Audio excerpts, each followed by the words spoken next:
welcome back to Double M Live Season 5. Whew. Man, look at the upgrades, baby. I like, little this, little that. Got the To The Moon. We got a banner. Little plastic. Come on. My fault. I They wasn't can't see if supposed to get that away. Can't see if it's I wasn't supposed to get that away. They can't see that. Hey, it looked nice damn. though. That's all that matters. Damn. It Shout out to the garage for allowing us to be here at the Sound Lab, man, with all of the beautiful decorations that we have here, man.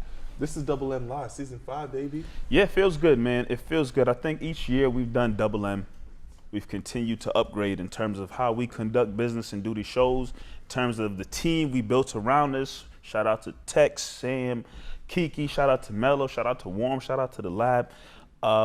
It just continues to get better each time we come back and get it popping for the next season. So here we go, Season 5. I know for a fact there's a lot of exciting things to come as we continue to march forward throughout the rest of 2023. I look forward to all the fun, exciting things to come. But we got things started here real recently, Marv, to kick off Season 5 with the launch party. The launch party was lit, man. Amazing. It was lit. April 15th, we all got together right here in this location, similar setup, just like this. We were just looking a little better, a little sharper. And we had our launch party, man. I think this is maybe our third or fourth time we've done a live launch party to get things going. And yeah. I think this might been my favorite one. Yeah, I love them all. I'll say this one I definitely remember from start to finish. You feel me, Tex? This one I remember from start to finish for sure. Yeah. But yeah, I think from the fact that we had people just coming out looking so beautiful. There was a lot of beautiful pictures people coming around. soon. Yeah, pictures coming soon, real coming soon. I know Melo's gonna work his magic per usual. But it was just a lot of beautiful people in one room. Shout out to DJ H. He finally got his get back. Yeah. So for those who don't know, we had our 100th episode last year, exactly the same day. We didn't plan it like that. But Wild, a year to the day. Yeah, we had our 100th episode, and we had H ready to kill it. He was our special guest, and after he was gonna be our special guest, he was gonna DJ. And unfortunately, for things unforeseen, we couldn't have the after party. I remember just doing the show. We had H here. You guys are having a conversation, and someone that was working went into my ear and was like, "Something fire department, something can't have after party." And my face just, I was stoned. We're still doing a live show and everything like this, and I'm looking at Mike. Looking at H, and they're just having a grand old time. Because in my head, I'm like, yo, as soon as this thing is done, it's up from here. It's about to be wild. And I'm sitting here in my head, I'm like, oh, this is crazy. This is nuts. We're not about to have a turn up. And I remember we were going through questions, and I was just like, and we're just going to get to the last question. I think you caught on to something was off. Something was awry. You caught on that something was off when I say, all right, we're going to skip to the last question. And then, obviously the event was fun. It was a great time with H, but we weren't able to capitalize. This year, no guests, but we had a lot of crowd interactions. Yep. DJ H, like you said, was able to bless us. I know prior to the show, I was asking, who do you think out of Double M was going to be the worst off? My vote was either between you or Tex. Who was it? It wasn't me. I was good that whole night. I'm telling you, I remember everything from start to finish. I've had these events where just enjoying the vibes and the energy with a couple of liquid courage in my system. It always gets real wild towards the end, but this time I was smooth sailing, man. I think I was high off life. I was high off the experience. I was just high off the environment. So, Tex, I don't know if it was you, brother. I don't know how you was feeling. Tex held it down, but I tell you this: when we're doing the show, Tex was right over here. Yep. That boy was, once I heard the giggles start coming in, I It's said, the giggles and start wiping the sweat off his forehead. When you know Texas wiping the sweat off his forehead, you know what time it is for that man. You know what time it is. Yeah, then once the after party started, I saw what time Tex was on. I said, yeah, it's time I need to catch up. I need to catch up. And I definitely caught up. Yeah, took a couple shots, had some drinks, popped some champagne, man. Champagne. People was just around. It's just good to have people out and celebrating. And you know, it's one thing I always say, yeah, it's Double M. Marvin and I started, yeah, cool, but like, I just like to see people enjoying life, enjoying that time, and just having an amazing experience. And I think that's what we provided for them that night. So that made me really happy. That's all I needed, man. That's all I needed, to see people enjoy themselves and have a good time. Friends, family, loved ones, like we had people showing up. We had people still trying to show up. I know your phone was going off. I know my phone was going off. You know, we can only do so much, but the beautiful thing about Double M, we just gonna get bigger, you're gonna get better. And like I said in the beginning, more amazing things to come on the way. So. Yeah, man. Shout out to everyone who came to the launch party. I think the reason why this was my favorite one, Mike, out of all the events that we do, you know, we know what the crowd is going to look like for the most part. Like, we understand, you know, we have a strong support group, and they always show up. This year, there was a lot of people we didn't know. It's true. A lot of people that we met for the first time and still came out and showed love. And I thought that's what made it my favorite. During the show, I asked, yo, raise your hand if this is your first time coming to a Double M event. And I think more than like 50% of the room rose their hand. I was like, oh, okay, that's dope. So I think that's a testament of all of us at Double M, just saying, showing the growth. And you know, as we continue to move on and continue to do these live events, hopefully we keep bringing people back, but they keep on bringing in new friends and building this community, because that's what Double M's about, man. Yeah, just trying to continue the growth. And you know, the main thing about us is just crowd engagement, crowd interaction. I'll say it here again now as we do this podcast. I said it on the Saturday we did the live show. We never wanted to just be about me and you up here just talking about, you know, our thoughts, feelings, and opinions. We want to hear from everybody. And, you know, like you said, shout out to the people here. Shout out to the people who came up. Once the videos drop and you see all of that, the people who are brave enough to come join the show and be up here with us, you know, we just want to continue to reach more and more and just give people that extra space and platform. And that's a lot of what Double M is all about. So, for real. So, man, you're on vacation. Vacation Mike. I'm on vacation. Yes, sir. So I know what time it is, Mello. We're gonna talk. We're gonna talk it a little bit. I'm on what? First of all, why do you call yourself Vacation Mike? Why do I call myself Vacation Mike? Interesting story that I don't mind sharing at all. I'll put it like this, nice and simple. You know, people work hard jobs, 9 to 5s, Monday through Friday.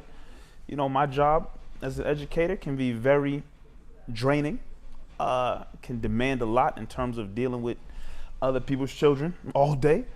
So when vacation hits, I feel I can really let loose a little bit, tap into some things that I don't usually get a chance to tap into, because when it's not vacation, wake up, work, get home, ready to eat, go to sleep, pretty much that's the week.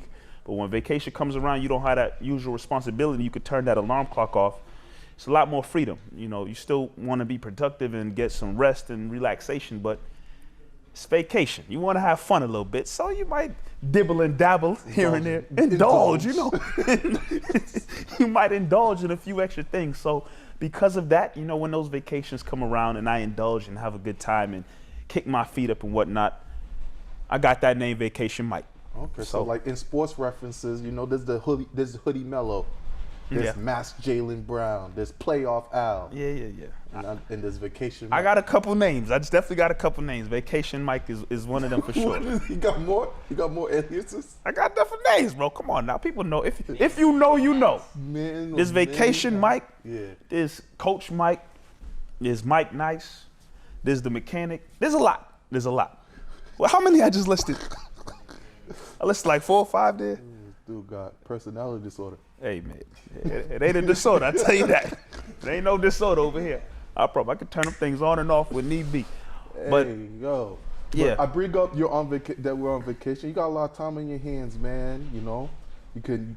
What have you seen out in the, with laying in bed, you're on social media. Yeah. You probably come across a couple things. I surely did come across a couple things. One thing in particular, laying in bed, relaxing, typical, scroll on social media, got time in your hands. Twitter. Right now, Chance the Rapper, one of my favorite artists, he's getting crucified. Getting crucified. Dropped another bad album? He sure did not. Oh, sorry. I believe Chance the Rapper, I don't really know the full context. I don't know the full context of the situation, but that's with a lot of videos that pop up on social media. But apparently Chance the Rapper is somewhere, maybe vacationing. I don't know who he's with, what he's there for. I don't know what it is, but he's on vacation. And this one, maybe 8-second video. 8-second video. That's at least what it has to be. Maybe 8 seconds. It's him and a young lady, and he's clearly dancing with this young lady. And when I say dancing, we'll put the clip up in the. Yeah. He's catching a nice little whine from this young lady, and she's surely throwing it back on him. Granted, again, I don't know what the situation, the circumstance is, but she seems like she's in a bikini or maybe carnival attire. I believe they might be in Jamaica. I think that's what was in the caption. But not a lot of apparel is on their bodies. Carnival. It's carnival, yeah. So, and Chance is doing his thing. And people are crucifying Chance because they say, oh, how dare he dance with her and do that? He has a wife. How could he? How should he? And, it caught my attention because I'm of, Caribbean descent. That's where my family's from. And I've seen that type of dancing and wine, slow wine, fast wine, whatever you want to call it. I've seen that my whole life. And that's just a way of dancing for people. Some people dance bachata. Some people dance merengue, salsa, pasada, compa. I'm still trying to learn some compa, but that's not about the conversation right now. Some compa, man. Soon. Teach him some compa, I'm trying to get the footwork right. Either way, he's catching a wine, and some people are throwing him a lot of heat because they're like, yo, you got a wife, you can't be dancing like that. And there's some people who are absolutely pissed and upset because there's no way any girl should be throwing it back on you or dancing on you like that when you're married. But then there's other people like, yo, that's just a part of the culture. People dance like that and go home and live a happy life all the time. So, I posed a question on Twitter because they said in the caption, Chance the Rapper's going crazy right now. So I simply tweeted back and I said, is this a video of him going crazy? Because I was definitely confused. Growing up all my life, that's never been called going crazy. That's just been called dancing at a party, dancing at a function, dancing at an event.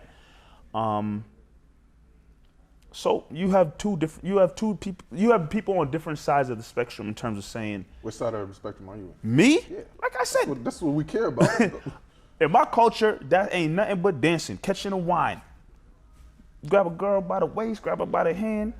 She do a little waist, wow. She do a little thing on you, and you behind her, you moving with her, flowing to the beat, song over. And then maybe if you polite, you shake the girl hand or something. Shut up. Maybe if you polite, you shake the girl hand and say, thank you for your time.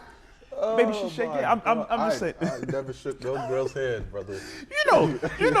You ever catch a crazy dance? Yeah, you give and each it's other, done. And y'all give each other. You give it that look like, oh, yeah, that was good. That was fun.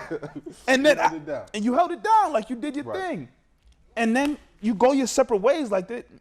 If it gets to the point where it was wild and you need to take your phone out or something, then that could happen. But I bet that happens when people dance bachata or compa or pasada. Like that can happen anywhere. Let me just try to help you out here. I want you getting killed. Me, I'm getting killed. Mike's not saying that a wine is the same thing as bachata. There's clearly difference. Oh, it's difference. Yes, I get it. Clearly difference. What I'm saying is, yes, there's a difference, but. You think so? Between bachata and wine. Have you seen when people when the hardcore Dominicans are dancing? Yes. Bachata?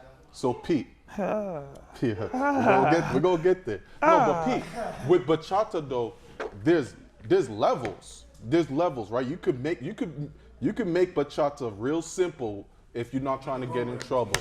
You just wine is Ain't a no wine. ain't no ruler. It ain't a ruler. A wine is a wine.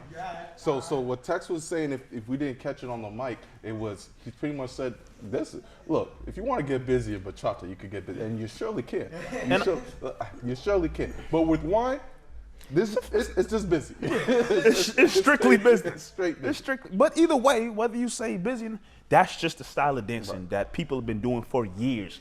Before I was born, way after. It's just going to be around forever. And I didn't understand why Chance had to get crucified because of that. Now I get it. People say he's married, he shouldn't dance like that. I think personally, if we're gonna get to my personal thoughts and opinions, That's what we're here for. if that's something you and your partner allow in a relationship, like yo, you dancing, whatever, you coming back home to me, you married, like that's fine. Now if you and your partner like, look, I don't want you dancing like that with another person, because I don't like that for you in our relationship, then that's I think it boils down to the conversation you have with your partner. Chance and his wife probably got no issue with what Chance did. Because even in that 8 seconds, like he said, Chance danced word, gave it that little nod or something, and Chance looked like he was walking away and going to enjoy. He added a little something extra in that. Yeah, he gave a little smack there. Maybe the drinks was flowing through. I don't know. But again, unknown to us, Chance and his wife might be fine. They might have said, whatever, you're on vacation, have a good time. Like, I'll see you when you get back. That's my issue with social media. Because you're crucifying men that you don't know what his relationship is. You don't know. That's the issue. You can come out and be like, oh, I will never allow my man to do that. Or I'll never allow my girl to do that. And that's fine. And that's perfectly fine. But killing another person and coming for his neck? You don't know what the relationship is. Exactly. There's people who have relationships like that. They'll go to the club together, dance with other people, and go back to the crib and be fine. I mean, everyone has their own relationship, so I don't think we should be killing Chance off of that aspect. Do I understand why it looks wild? Of course I understand why it looks wild. Yeah, if you don't understand what whining and dancing like that, you'll see that for the first time and be like, hey, yo, they having sex out here. Like, what are they doing? Especially the fact that he don't got a shirt on, she in a bikini or whatever, like, that adds to it. But like, if you don't understand what that dancing is all about, then maybe it looks extra wild to you. But to people who have an understanding, they get it. And then again, to your point as well, don't crucify the man if you don't know his situation. You don't know what's going on. But one thing we know about Chance, he loves his wife. He like. There's one thing we know about Chance the rap. Chance love his wife for real. Like he's professed that all the time in various situations, social media, whatever. So again, I don't think Chance, in my opinion, I don't think Chance is going crazy, and I don't think Chance, in my opinion, did anything wrong. There's a slap on the ass, a little extra, sure, maybe, but do I think his wife about to file for the divorce tomorrow because of that? I would say no, but not my business, not my relationship.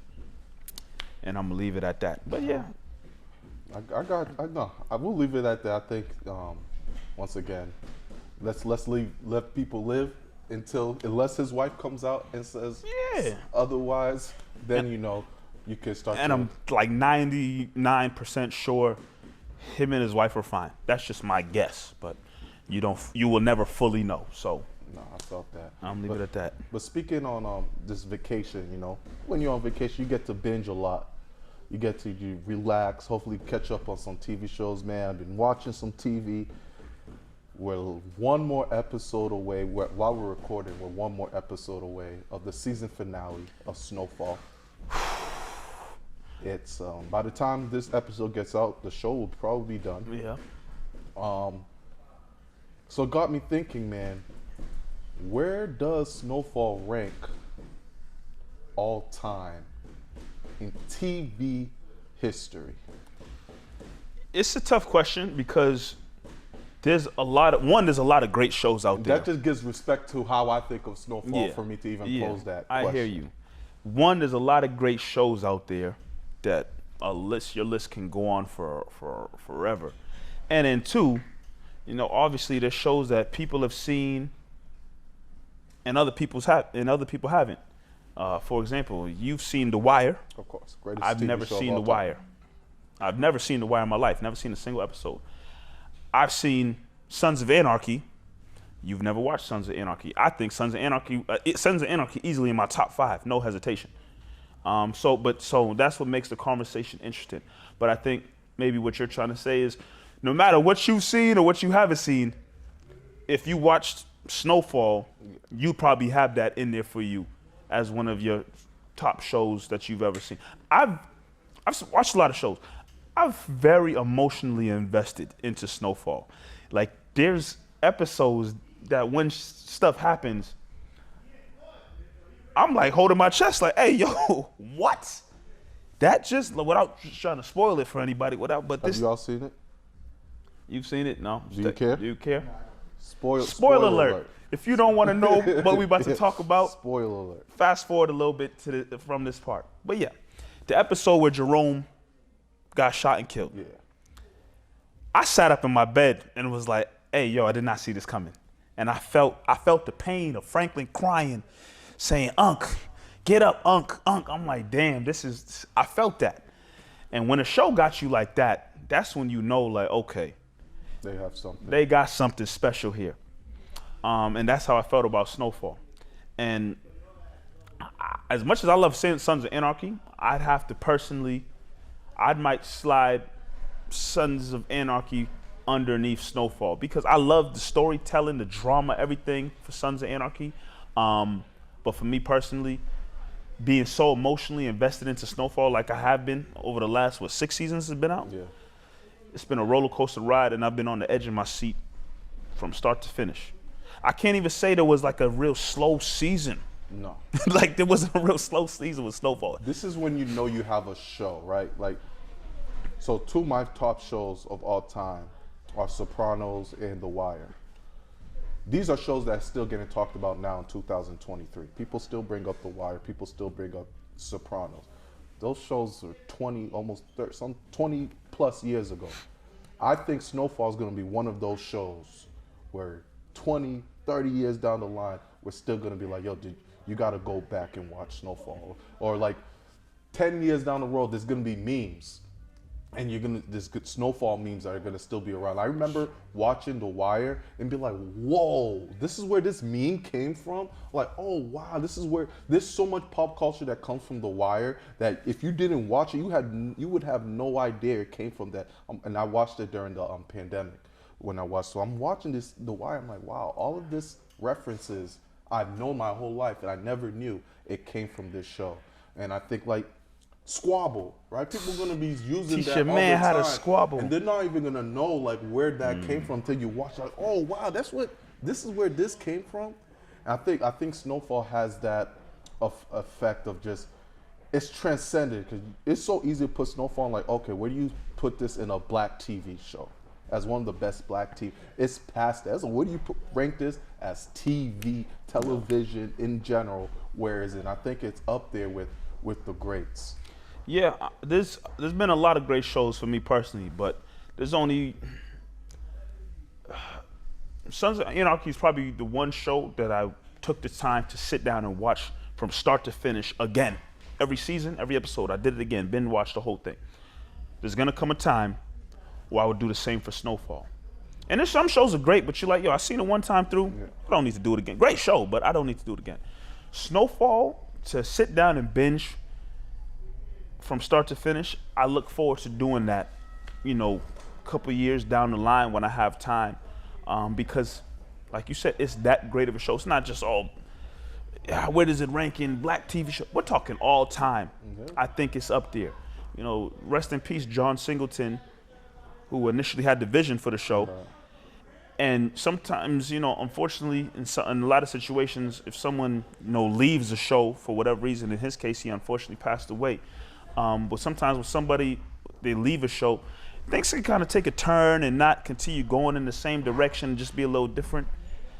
I don't think they skipped a beat in terms of any type of fall off because John Singleton's no longer there to have his vision. The Tiger shit was weird. I don't know if John Singleton was added that part. That's when I was like, woo. It was during the pandemic. I let them slide. Yeah, that was the only weird. The Tiger. They needed some filler episodes or something. But for the most part, overall, there hasn't been any real drop off from start to finish. Every season, every episode, it's been consistent. You've grown close to the characters. You've grown close to the stories, and you know, like you said in before, by the time this episode of Double M drops, the final episode, the series finale, will be out there for everybody to watch and see. And I know millions are looking forward to seeing how they close out that show. We've already lost a lot of characters. Jerome's gone. Ted's gone. That was crazy too.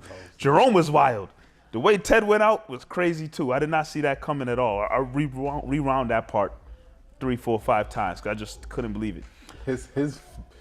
I love his face of disgust when she asks him about Alton. Like, are you fucking? Are you stupid? I shot him in the head and dumped his body. Get the fuck out of here, yo. Like, yo, I love his face of disgust. Like, what's wrong And with she said, all right, bet. Walked away, turned around, and bang, bang to the wow, yeah. And Franklin just like, yo, no, hold on. This close to getting his money back. He wasn't this getting close. his money. You don't think so? Nah, it's Ted we're talking about. Yeah, Ted. I don't know, man. Sissy, and no, it sounds wrong. Sissy did the best thing possible for Franklin. Ted was not going to let. When he was in the chair and he was like, "It's my money and I deserved it," he meant every word of that. Yeah. But I don't know. He was on the phone ready. I don't know. Maybe he had something else. Even from the jump, from them pulling up, And I was you like, seen all those people yeah, I was like, outside? something's Yeah, about to pop off. But it ran smoothly all the way up till he got shot.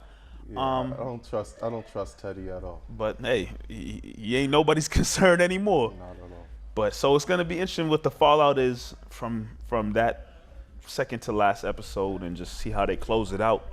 See if anybody else is gone. I don't know. We'll see. But overall, Snowfall, hell of a show, and I can't wait to rewatch.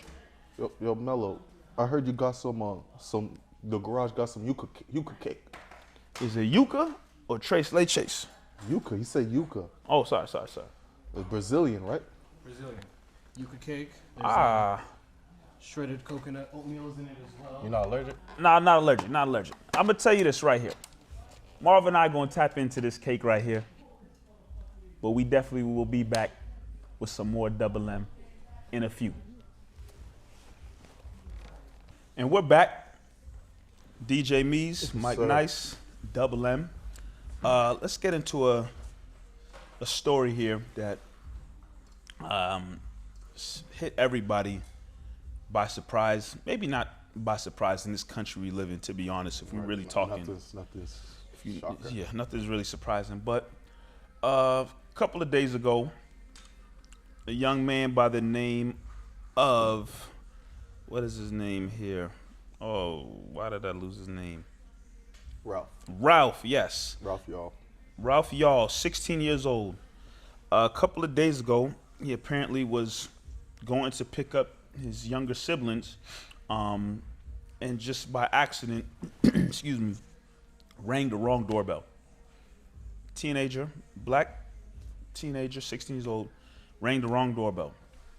The homeowner, an 85-year-old white man by the name of Andrew Lester, opened the door, still behind a glass door that's locked. Opened the door, and apparently, I'm reading here correctly from the CNN article, no words were exchanged, but he shot Ralph one time in the head. Ralph fell to the floor. Lester shot him again. While that story is unique in itself, like I was just saying to Marv, in this country that we live in this world that we live in, it's unfortunate to say the words, that doesn't surprise me, because we've seen somewhat similar situations like this one over the course of the last several years, even more than that, however you want to break it down. Somebody black encounters somebody white, and for some reason, the black person is just deemed an ultimate threat that needs to be executed or needs to be neutralized or whatever way you want to break it down. And like I said, in this unique story here, just the innocence, the innocence of this story here, where again, this teenager is just trying to pick up his two younger siblings, I believe, and just happened to ring the wrong doorbell. Not out looking for any violence, not out looking for any type of maliciousness, simply picking up his siblings. And obviously, from the story, it sounds like this man came to the door with the gun in hand, obviously. Yeah. So he must have peeked through the window, peeped whatever, and saw, oh, there's a black person at my door. Let me grab my gun. That's a wild mindset in itself to have.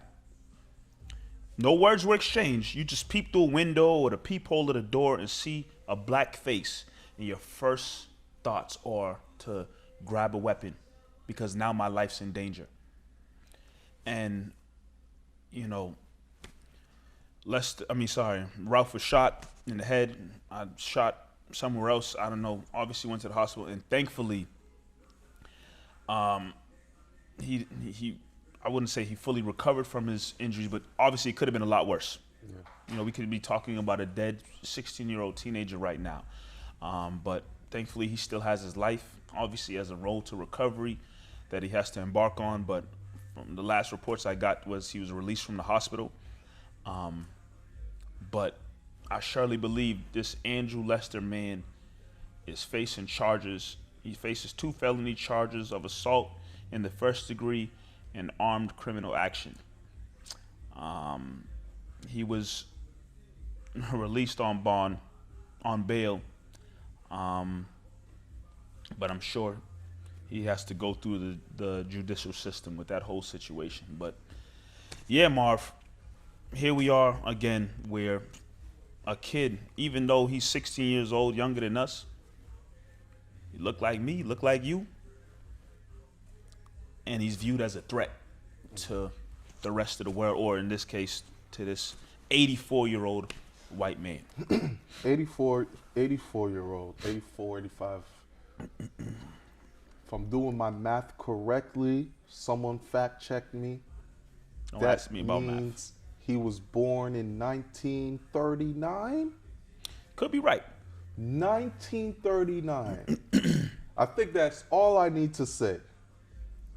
You know where his roots. You know where his roots come from. He's seen it all. Think about everything that this country has gone through with the civil rights movement, all that stuff. He's been there. Jim Crow, he's been there as an adult. Like as a grown-ass man, 20 years old, he was living through this. In his 20s, when JFK got assassinated, when MLK got assassinated. Like all of these things happen when we're talking about as an adult. So he's seen it all. And if you look at Ralph, this is a kid. Child. It's not like how they want to say they feared for Mike Brown's life because he was a large human being. He's a 16, sophomore in high school, sophomore, junior high school. This is a little kid, small frame, who's going to pick up his sibling who got shot twice. I don't mean to cut you off. Yeah. It's still mind-boggling that no words were exchanged. Not a "what are you doing at my door?" Not a "who are you? What you looking for?" Your first inclination is to let me get a gun, and not only just let me get a gun to show that okay, I got this weapon on me, but you grab the gun and immediately fire. Immediately fire through a door. No words, through a glass door. You fire twice. The first time you get him in the head, he's down on the floor now. He's not doing anything. But then you find the need to shoot again. Like, so it's cool. No, I wouldn't say cool. Let me change those words. It's a step that he got charged with those two. What was it? You said first degree assault and armed criminal action. That's a start.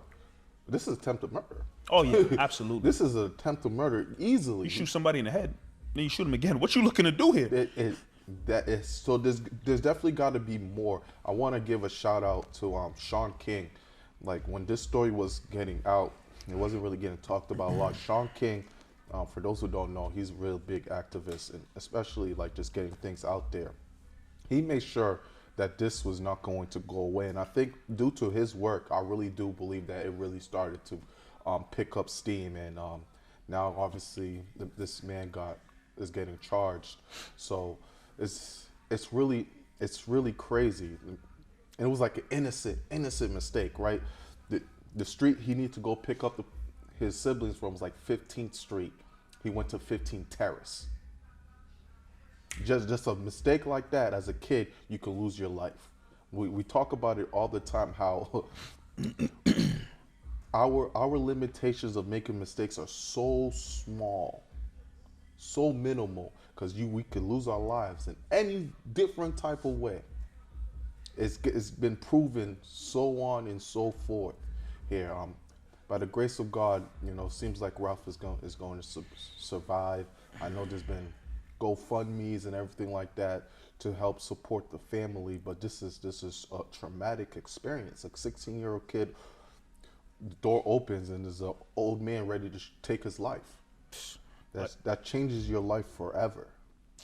Simply put, and his name Ralph, y'all, like, Ralph is a common name.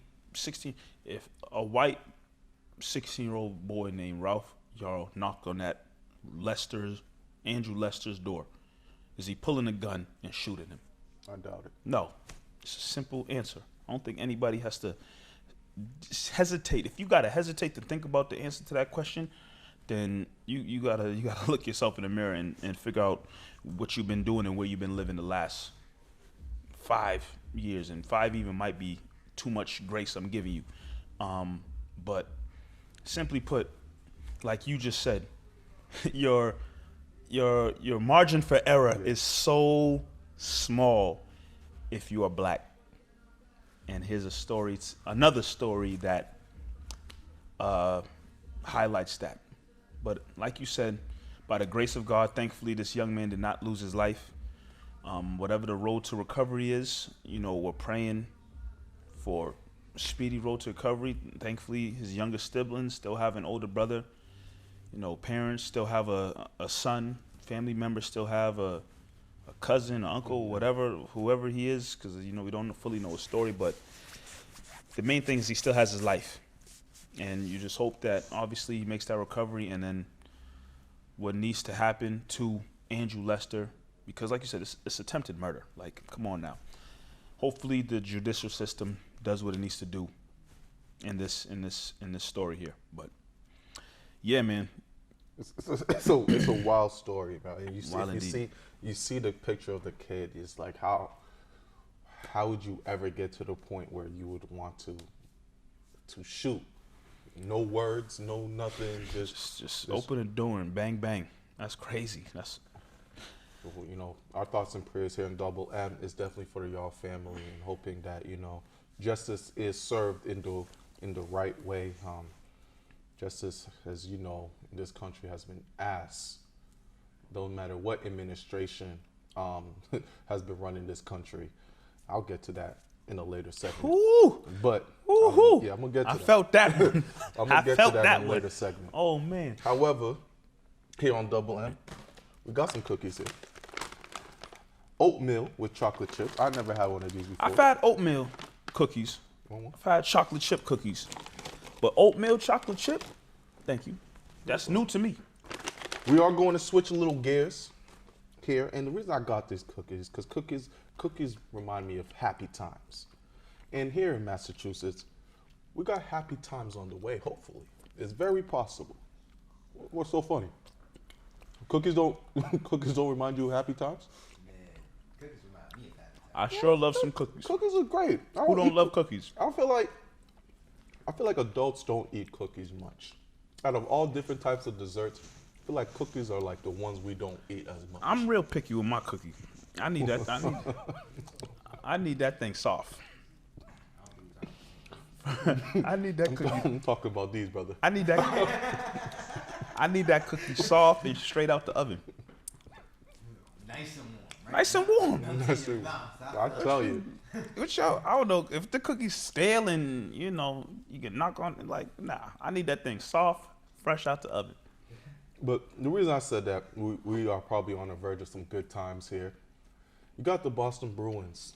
right now who are on a historic run. As we record this, both the Boston Bruins and Celtics are in the first round of the playoffs.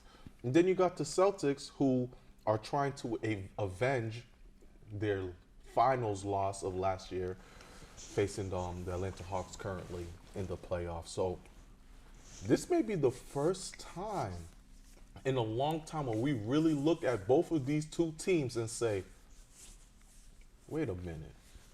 Is it possible that these two teams, if you know anything about hockey and basketball, their season runs around the exact same time.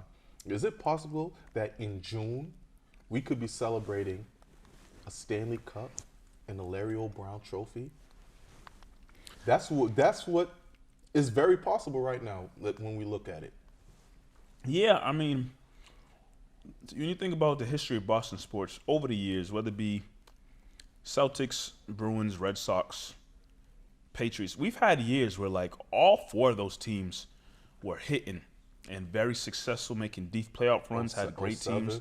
07, we are close to seeing three out of the four wins because Patriots. I don't remember how the Bruins were. I don't remember how the Bruins were.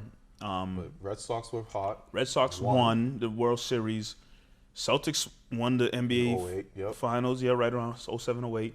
Patriots were on that historic run and lost in the Super Bowl. Won't talk about that too much. But I'm saying over the years, even aside from that year, there's been a few years where it seemed like all the teams were hot and all the teams could quite possibly get it done.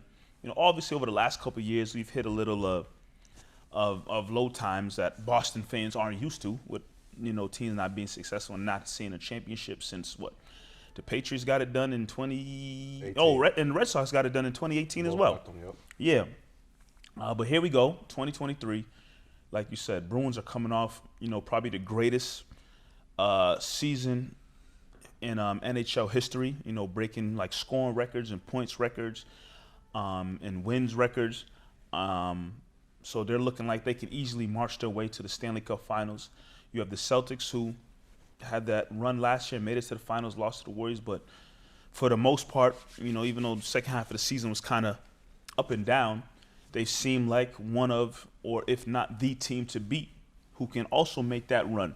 So, yeah, we could get through both the NHL playoffs and the NBA playoffs, and we could be looking at the two Boston teams in the finals and looking to secure a championship. And that would be amazing. You're talking about two teams that share the same home arena. Yeah. They're definitely giving people headaches. The scheduling, the scheduling folks headaches right now. Them headaches, then the people who got to flip the floor every night from the ice to the hardwood. Them dudes is working, overtime and getting that whole arena because then you got to change a whole bunch of stuff in the arena. I used to work there, so I know that that process is a real wild one. But I'm sure it's still exciting because you're giving people extra work, make extra money. But just for the fans, like. One night you hyped up, ready to watch a Celtics playoff game. Next night you hyped up, ready to watch a Bruins playoff game. Damn, there could be a night they're playing the same damn night. You got to flip the channel. You got to have a phone, maybe two TVs, whatever it is. Like me, I'll be honest. Bruins regular season. Will I sit down and watch a regular season hockey game? I will not. But I constantly want to check the score, see if they won. Let me just find out if the Bruins won. Let me see how their season's going. I'll check that. Playoff hockey. I'm going to tune in. I'm going to tune in and watch. Just like I watched the Celtics, I'm going to tune in and watch the Bruins because I think, obviously the Celtics doing their thing, but what the Bruins have been able to accomplish is somewhat similar to when the Red Sox won in 2018. Yeah. They had one of the best seasons in MLB history. When the Patriots won, they didn't win, sorry. They didn't. Sorry, major sorry. When the Patriots had that amazing season, they go down. That goes down to one of the greatest seasons in NFL history. Bruins are now in that conversation of having one of probably the greatest season in NHL history. And it's crazy to think of the four major sports. All of the Boston teams have a year where their team can be recognized. Like, you could quite possibly say they had the greatest season of all time. You could say that about the Patriots, obviously. You could say that about the Red Sox. Now you could say that about the Bruins. Celtics not in our maybe. lifetime, no. everyone's gonna bring up the 80s. 86. So, I'm just saying in general for like Yeah. the history of Okay, those yeah, sports. yeah. All 4 Boston teams have a year where like their team is maybe known as having one of the greatest regular seasons ever. Not many cities can say that. I think the cool thing about the Bruins season, I like the comparison with the 2018 Red Sox. I think that's a great comparison because unlike the Celtics in '08, when you got KG and you got Ray Allen, it's not a shock that you won 66 games. Like, that makes a lot of sense. When you get Randy Moss and Tom Brady in this offense, it wasn't a shock that this team, the 18 Red Sox and these Bruins teams, no one was looking at these teams going into the year like, okay, they're about to break records. True. So I think that's the unique part of those two teams and what the Bruins are doing. No one went into this Bruins season and saying this is going to be the number 1 seed. They're going to break all of these records and so forth. I think it was legit. Maybe they're quite the opposite because, like I said, I know a little bit about Bruins. So they got a couple of dudes who've been on the team. They got like 3 dudes who are still on the team from when they won in 2013. They got, I definitely think it's 3 players, but these 3 guys are now, we're talking from 2013 and now, these dudes are much older now. So there's been talk about, okay, we've got to finally kind of break up the team a little bit and get rid of maybe some of these old heads that they've been dependent on. But they came into the season, a couple of the old heads mixed with some of the new guys, and they were able to put it all together. And here we are, Bruins sitting with one of the greatest seasons ever, and they're marching hopefully to a Stanley Cup appearance. So, and if you think of just last year, like the reason I say it's an exciting time for the city is like, yo, last year when the Celtics were in the playoffs, bro, that summer was lit. Yeah, it was. I remember being out a couple places with you. Yeah, but the city was just like being in brunches and stuff like, yeah, this brunch is cool and all, but make sure you got that TV on and then to when the they game. would win, it just becomes amazing. I remember one night we went out hitting the streets in Chinatown. Oh, we were missing the game. Yeah, and we was like, yo, we got to go find a random spot to watch this game. And we went into some random spot, and we had a hell of a night in there. Great time. Hell of a night. All because people just came together to watch, I think it was Miami Heat Game 7. Game 7, the Jimmy Butler shot. Yup. But that's what it does. And now you got the Bruins and Celtics doing this right now. It could be some real exciting times for real. Because outside, I don't remember having a fun summer like that. Because obviously Celtics had some deep runs.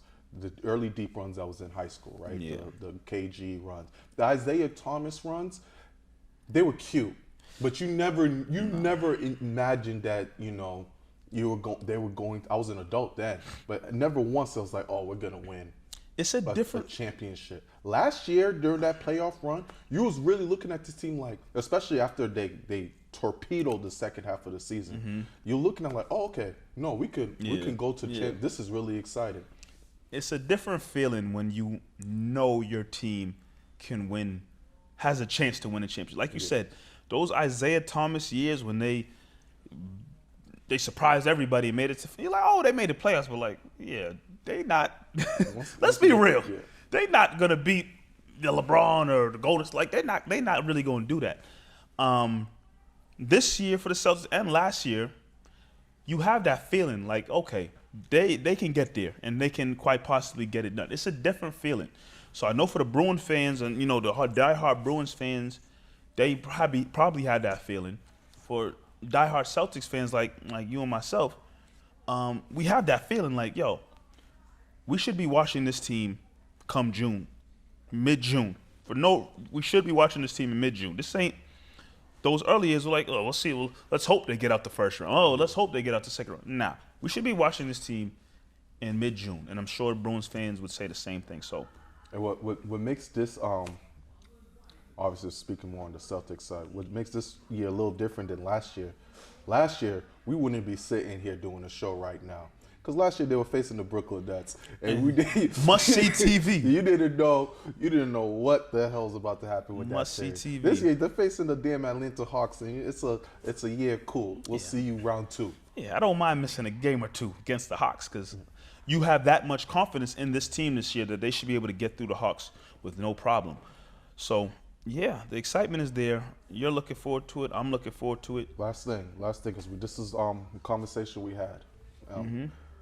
So, let's say Bruins do win the Stanley Cup. Celtics win the trophy. What does Boston do? It's gonna be. Do they have two separate parades, or do they combine one? Because I'm in the sense that they combine one. Obviously, it's gonna be weird, but I just can't see the city. There's a lot of things you gotta do for a parade, and I don't see the city having two different weekends of parades.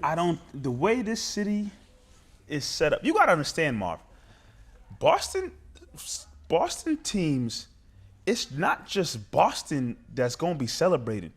You got people who want to come in from New Hampshire, maybe parts of Vermont, Rhode Island. So combine it all. That can't be a one-day event, man. And on top of it, not being a one-day event, because the amount of people that's going to want to pull up for there's people that don't give a damn about the Bruins and just care about the Celtics that's going to want to be pulling up. There's people that don't give a damn about the Celtics that only care about the Bruins. All those people on one, there's not enough hours in a day. There's not enough space in the city. I think. And then on top of that, I don't know. I think there's going to be space. I don't know. And I also believe that the two teams, with everything they've gone through and been through, they individually deserve their time in the light. I get it. It'd be amazing. The two Boston teams wanted together and celebrate, but like Celtics went through a lot to get back to this spot. Bruins went through a hell of a time. I don't see how they do two separate parades. I don't know. I could see them going, the duck boats going to two separate locations. I don't want to see Tatum on the duck boat with Brad Marshall, and that's no disrespect. I don't think no, they'll have to. They'll have to. There's no disrespect. Horrible. They'll have their two boats. Okay, now the Celtics will go at this time. Okay, the Bruins will go at this time. But people like me or other people would want to see. There's a lot of people that But you still get to see your guys. I don't know, man. I don't know if the city can contain. Toronto did it. They had the whole country come out for Toronto. There's no city that's celebrated like Toronto when Toronto won the chip. I think if the city were to vote, I think they'd want two separate days. I don't know. I just think it'd be a lot. It'd be a lot. That's a lot of money. That's a lot of money. Two weekends of destruction.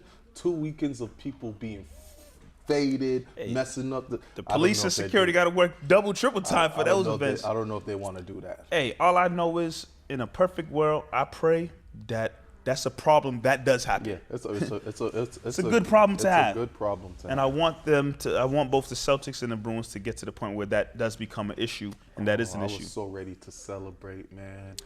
I was gonna buy these ski goggles. Yeah, I was gonna buy these ski goggles. I remember this planning, getting these ski goggles, and I'm going all out. Yeah, I mean, hey, I'd be down to. My goodness, Melo just flashed something on his phone, and that just got me hyped. So I'm gonna tell y'all this. I didn't see it. Let me talk to this kid real quick. It's going down. Mechanic Mania Part 3. Is this breaking news? Breaking news.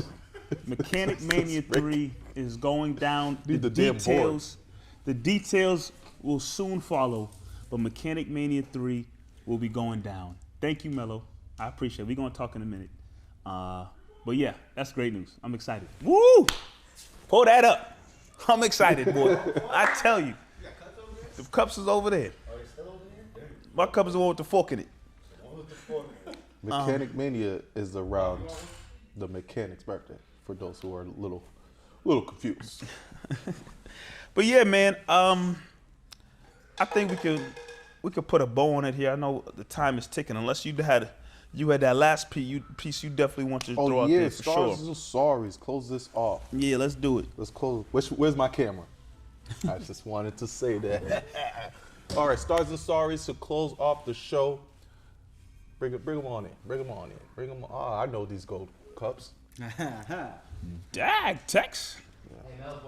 Hey, Ain't kind of heavy there, bucko. I want to give a star. We start off with stars, right? Yes. Well, Mike, man, this is a new season. Explain to the people what stars and sorries are. You want to be a star on Double M. You know, if you got some good grades, you got a raise, You got a new job. Had a great performance in a sport or any type of great performance anywhere. You are a double M star. So we're going to shout you out, give you your flowers, whatever the case may be, on double M. If you are sorry, maybe you spilled some tomato sauce on a brand new white tee. Damn. Maybe you got some brand new shoes and someone stepped right on them. Maybe some bird doodled on your head while you was walking down the street. I heard that's good luck though. Is it birds that's good luck? Is it? Or is it ladybug? I don't know, but I don't think anybody want to get shitted on walking down the street. Either way, I don't want that. I'll find explains my luck. I want Bird shit on me. to find luck different ways. But either way, that's where we call you on double M a big fat sorry. So, Marv, without further ado. Yes. This week's star of the week, I want to bring us back to January 2nd. The world was watching football on Monday night, and we saw a young man by the name of Damar Hamlin die on the football field pretty much, which he even came out to say. Luckily, he got revived by the amazing team in the NFL. However, there was a lot of complications. Damar Hamlin from the Buffalo Bills, a lot of complications that he had to go through. Came out, I believe it was this morning, that he is fully recovered and the doctors have given him the okay to play NFL once again. What happened to him was a very rare condition where he got hit at the perfect spot at the right time where his heart was beating and it shut down. It's nuts. But the doctors all gave him the okay, saying he's good to go. And it's a remarkable story. You guys are all familiar with it, but he seems like a really great guy. A lot of people have rallied behind him. So it's just good to see that he's going to be back on his feet and he's going to continue doing what he loves to do. So for that, we want to give Damar Hamlin a star. Damar Hamlin, it's great things to come from you as you continue your career. Yeah, so that's good. Sorries. And I don't even want to do a sorry because this, like I was saying, we're going to get back to this. This sorry goes to the Biden and the DOJ. Their justice system, that's what their whole campaign was all about. And it's been trash. A couple months ago, we were on the show, different studio, on the show, and I was telling the story of Jalen Walker. I was telling you guys about how Jalen Walker was a black man who got pulled over by the police, started running. The police lit him up from head to toe, over 50, 60 rounds of bullets. All 8 of those police officers obviously got, left their job for 3.5 months. They got their jobs back. As of yesterday, all 8 of those officers, none of them are going to be charged with anything.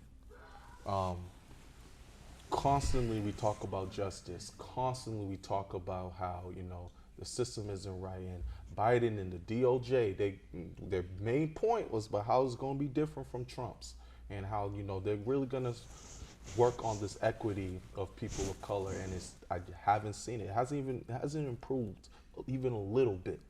This is just, Jalen Walker is just one example, God rest his soul, of the justice that we have to go through. And I just wanted to give that sorry. There's more that we can get into. I don't even want to do the alarm, none of that, because it's frustrating that, we continue to see this going on, especially when it's we're at the age now, I feel so weird, but we're at the age now where we're like, yo, you said you was gonna do this, and it's not coming about. I would have never cared about stuff like that as I'm younger, but as you get older and you see how things are supposed to affect you, and you see when you look at who you want to vote for, who these candidates and what side you're supposed to pick, it gets really frustrating, confusing on what to do when you don't see any results happening.